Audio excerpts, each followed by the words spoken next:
If you're an RVer, you probably know what happened. And if you're not, you're gonna wanna never do this. Okay, let me tell you what's going on. That right there, that's a bad sign. I messed up. I messed up big time. And I've only owned this thing for a couple days. I mean, really a couple weeks, but I've only taken it out a couple days. And this is my second time. And I was like, hey, I'm gonna do a back flush on the black tanks. And I got some advice from a person who said, yeah, all you gotta do is run the hose for about 10 minutes, fill up the black tank, make sure, you know, you watch the water level at the toilet, and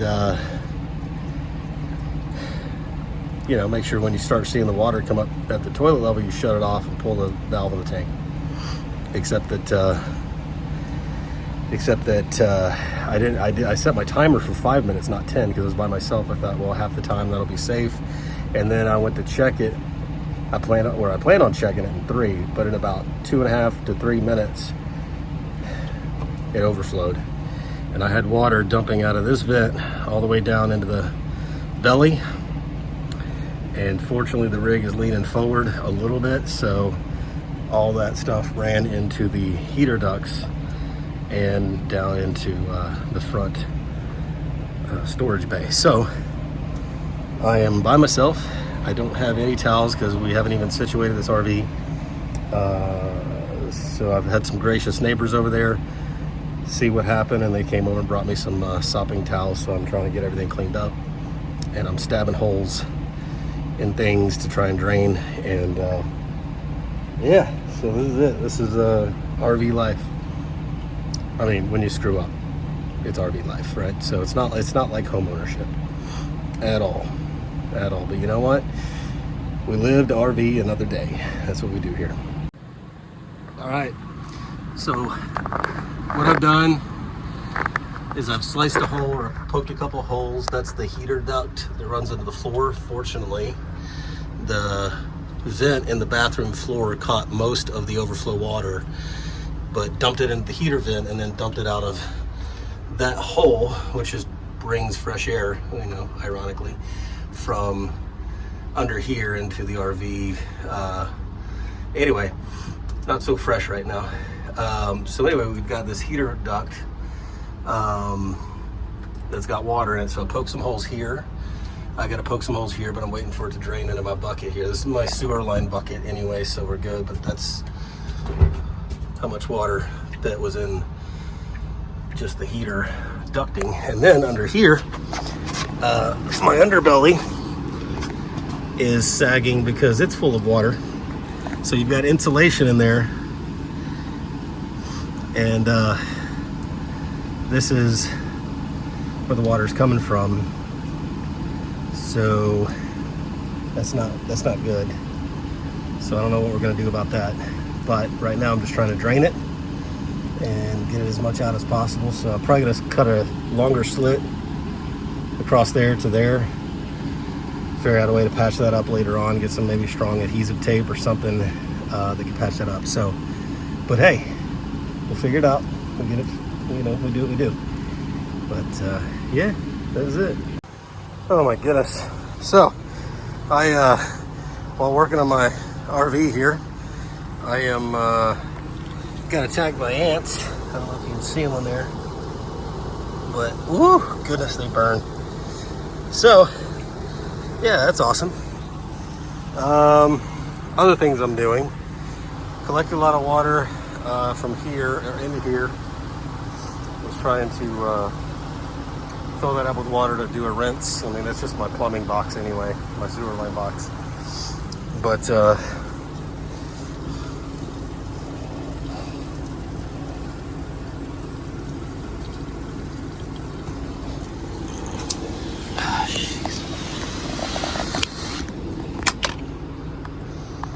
anyway, here's what I'm doing inside.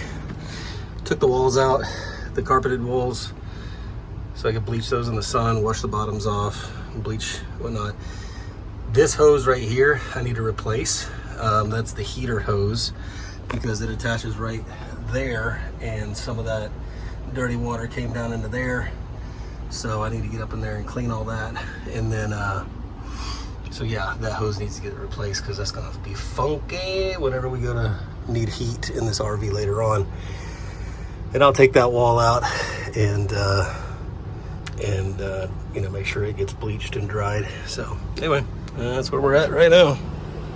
Okay, well, we've got new ducting. This is metal, so it should be even more capable than what we had. Gonna run that from here to there, just because our old ducting had dirty water in it, and I've sprayed a whole bunch of bleach in there. So that's excuse me, that's going to be a lot cleaner.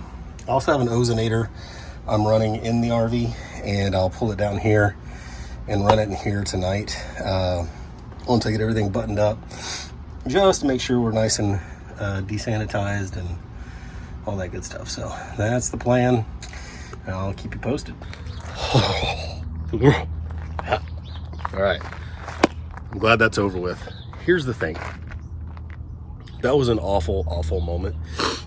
It really was the hardest way to learn a lesson, right? And I'm guilty of that in so many ways. I mean, look, you're talking to a guy with 9 fingertips, okay?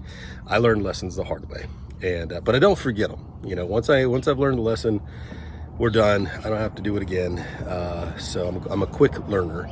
But I put this video together, or as much as I could, because this is one of those things where, I mean, I wish I had known more detail and how to avoid what I caused. And so there's a chain of events here, and I want to go over that with you real quick to help you understand where the failure point was besides user error. And but the reason I don't have any more footage in it, because I went on to I cleaned that day for probably 9 or 10 hours. 9 or 10 hours I was cleaning and disinfecting and then re-disinfecting and cleaning. And oh, by the way, I want to address this, because somebody's going to be like, oh my God, that is so gross. When I was wiping the sweat from my face, because it was 113 degrees outside, and I was holding the phone, I was doing all the cleaning with gauntlet gloves, so that I was not, you know, getting my skin and hands in it.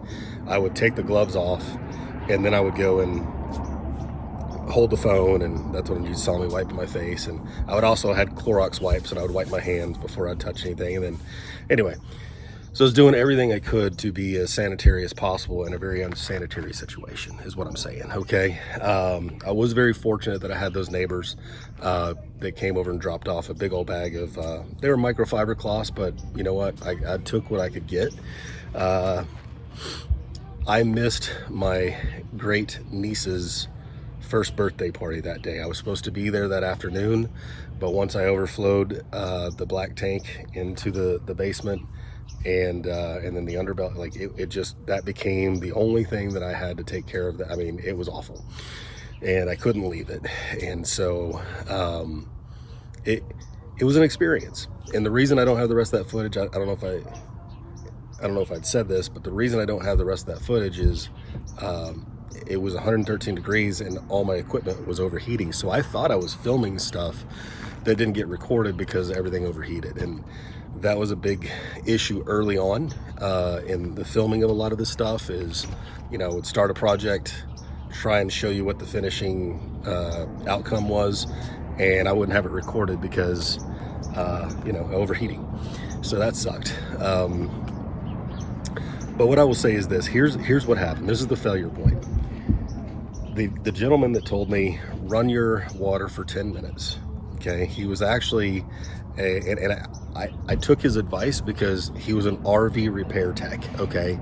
That's why I took his advice. He had come over to work on our air conditioning units because they were not keeping up with that Texas heat at 113, but nothing really does in an RV. And so I was asking him about doing the backflush because I knew it needed to be done. And the worst of this is the previous owner's stuff, okay, because we hadn't really used it yet. So I was trying to clean all that out before we would go and do our thing, right?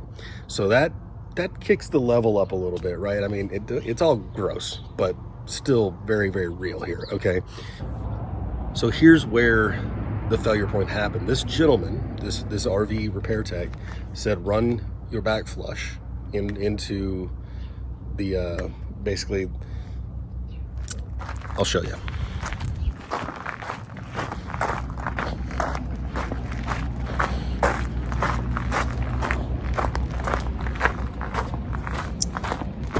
This device right here, see that hose? That's what I was talking about. He said run this hose into there, close that valve for 10 minutes. I did it I set a timer for 5, okay? But the problem was this. He thought that I was running my hose off of a pressure reducing valve, which is this. This right here is a 40 PSI that says 40 to 50 PSI pressure reducing valve.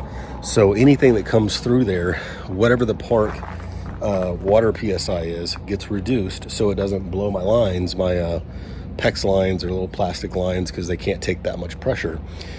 You reduce that down to 40 to 50 PSI so that you can safely run water in your rig.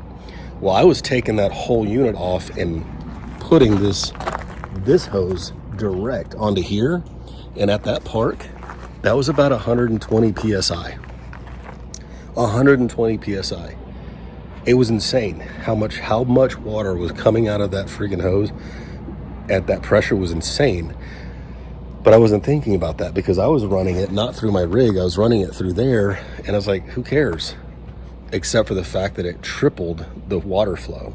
And so because it tripled, it basically overflowed in 3 minutes versus the 9 to 10 minutes. And I should have been safe with 5. And the reason I was able to verify that is because I had my wife, once I got everything cleaned up and everything was situated and done, I had my wife, stand over, like you should do, by the way. So the pro tip is this.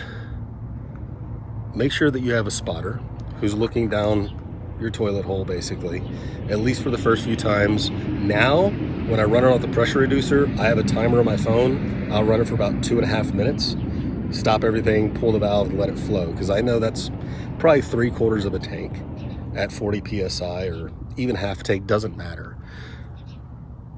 But having that spotter in the beginning, that's a big, big deal. So make sure you have a spotter, and make sure you use your pressure reducers, all that stuff. So that's it. Everything worked out. I hope you learned something from this video. Thank you so much for watching. Like and subscribe, and we'll see you next time.